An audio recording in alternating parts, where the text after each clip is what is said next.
අයිබෝන් මිතුරනි බොන්ජූ ප්‍රංශ භාෂාවේ S අකුර වචන එක අගට යෙදෙනකොට ඒක සයිලන්ට් වෙනවා. ඒ කියන්නේ උච්චාරණය වෙන්නේ නැහැ.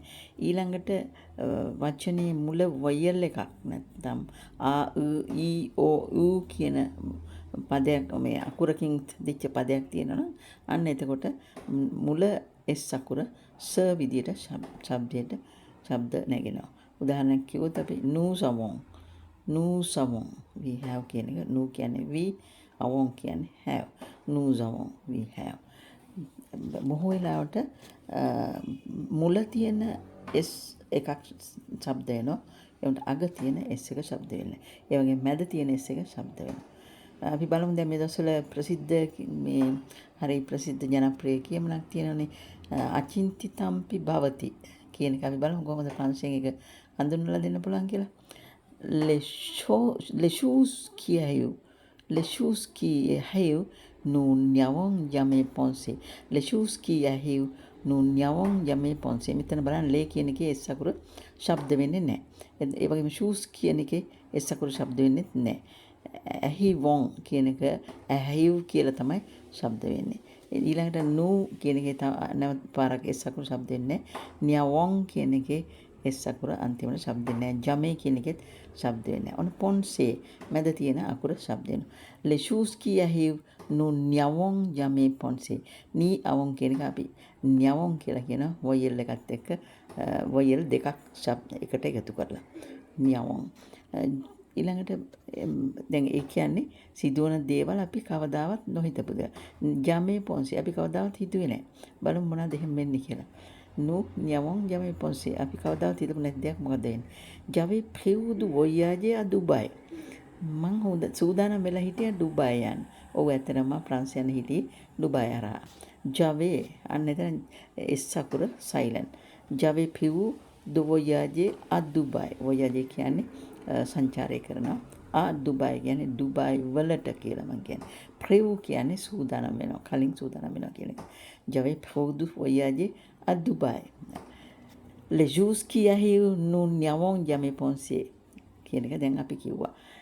දැන් ඉතින් ඊළඟට මොකද්ද? J'ai réservé un billet d'avion pour voyager le 1er mars. ඔන්න වෙච්ච වැඩි. මම ගුවන් ටිකට් එකක් බුක් කරලා තිබුණා මාර්තු පළවෙනිදා සංචාරය සඳහා. J'ai réservé මම රිසර්ව් කරලා තිබුණා un billet d'avion. billet d'avion. billet කියන්නේ ටිකට් එක. avion කියන්නේ අහස් යාත්‍රාව නැත්තම් එයා ටිකට් එක billet d'avion. pour voyager මොනවාද සංචාරය කරන කවද්ද?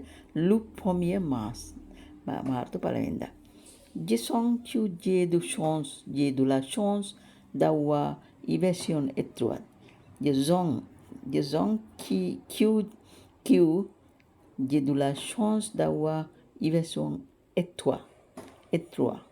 ඒ කියන්නේ මොකද? je sens අනේතන අග S එක ශබ්ද වෙන්නේ නැහැ. je sens මං හිතුවා නැත්නම් මට දැනුණා මට හිතෙනවා මට දැනෙනවා que j'ai de la chance මට හොඳ වාසනාවක් මට වාසනාවක් දව්වා ඉවැසියොන් එත්රුවත් නූලෙන් මාව බේරුණා. නුවෙන් නැත්තම් මොකද වෙන්නේ සමහරට ඩුබයි එයාපෝට් එකේ රස්සියාදු වෙන්න තිබුණා. එහෙම නැත්නම් අපි යුද්ධේ මිසයිල් එකක් වැදෙන්න තිබුණා. අන්න S අකුර. ඊළඟට අපි සාමාන්‍ය පොඩ්ඩක් ඉගෙන ගන්නමු ගමයා නාම විශේෂණ පද ගැන. විශේෂණ පද ස්ත්‍රීලිංග පුරුෂලිංග වචන අනුව වෙනස් වෙන හැටි බලමු. මම මුලින් ඉඳන්ම කියලා තියෙනවා ප්‍රංශ භාෂාවේ ව්‍යාකරණ ඉගෙන ගන්න ඕන භාවිතයෙන්ම බව. ඒක ටික කාලයක් කියවනකොට ලියනකොට හොඳට පුරුදු වෙනවා. මේකේ එක්සැක්ට් මේ රූල් එකක් නෑ වෙන මේ විදිහට තමයි වෙන්නේ කියලා බලමු. adjective නාම විශේෂණ adjective masculine et feminine masculine et feminine this adjectives අන්න අපි එතන S අකුර අර වොයල් එකක් ඊළඟ වචනේ තියෙනකොට this adjective කියලා කියනවා. එතන S අකුර අන්තිම එක ශබ්ද වෙන්නේ නැහැ. il est bon අන්න on වලින් අවසන් වෙන්නේ masculine එක. ඒකට තව n එකක් එක්ක වෙලා il est bon කියනවා. ඉතින් ශබ්ද වෙන්නේ දෙකම එක විදියට. ඒ වුණාට ලියනකොට ෆෙමිනා වලට n දෙකක් එනවා. il est bon, elle est bonne. n දෙකකුයි u එකකුයි එනවා. il est mignon, elle est mignon. il était tonge elle était tonge අන්න එතන අපි තේ අකුර ඊළඟට එන ඇක්සන්ට් එකත් එක්ක අපි සම්බන්ධ කරනවා මුල අකුර කියවෙනවා il était tonge elle était tonge il est temps famille il est temps famille elle est temps famille il est temps famille elle est temps famille il est boulanger elle est boulanger බලන්න ඒ masculine femina වෙනස් වෙන හැටි this adjective වලින් adjective යොදන කොට il est bon elle est bon il est mignon elle est mignon il était tonge elle était tonge il est temps famille elle est temps famille il est boulanger elle est boulanger ඒක sound එකෙන් හොයන්න බෑ L කියන නිසා අපි දන්නවා මේක මේ සවුන්ඩ් එක තිබුණාට ලියනකොට මෙන්න මෙහෙමයි ලියන්නේ il est boulanger elle est boulanger il est bon elle est bon il est mignon il est mignon il est étranger elle est étranger il est en famille elle est en famille il est boulanger elle est boulanger දැන් මේ විදිහට masculine femina වලදී වෙනත් පද තවත් විශේෂණ පද නාම ක්‍රියා විශේෂණ ආරම්භ තියෙනවා ඒවා වෙන වෙන හැටි අපි හිමින් සැරේ ඉගෙන ගමු දැන් මතක තියාගන්න මේවා භාවිතයෙන්ම තමයි පුරුදු වෙන්න ඕන il est bon එයා හොඳයි එයා ලස්සනයි elle est bon එයාත් ඇය හොඳයි ඇය ලස්සනයි il est mignon එයා හරි sweet දැන් පොඩි ළමෙක් කෙනෙකුට il est mignon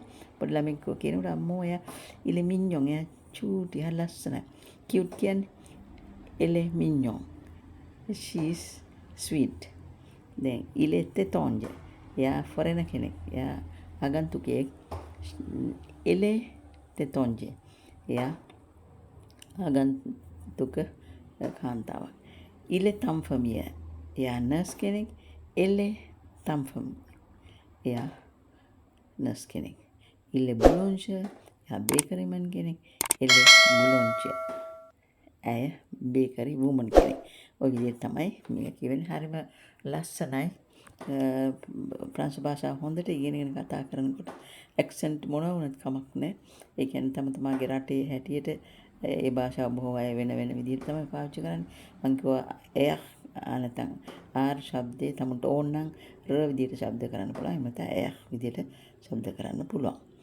il est bon elle est bon Veuillez-vous s'abonner s'il vous plaît. Please subscribe. Merci, à bientôt. Au revoir.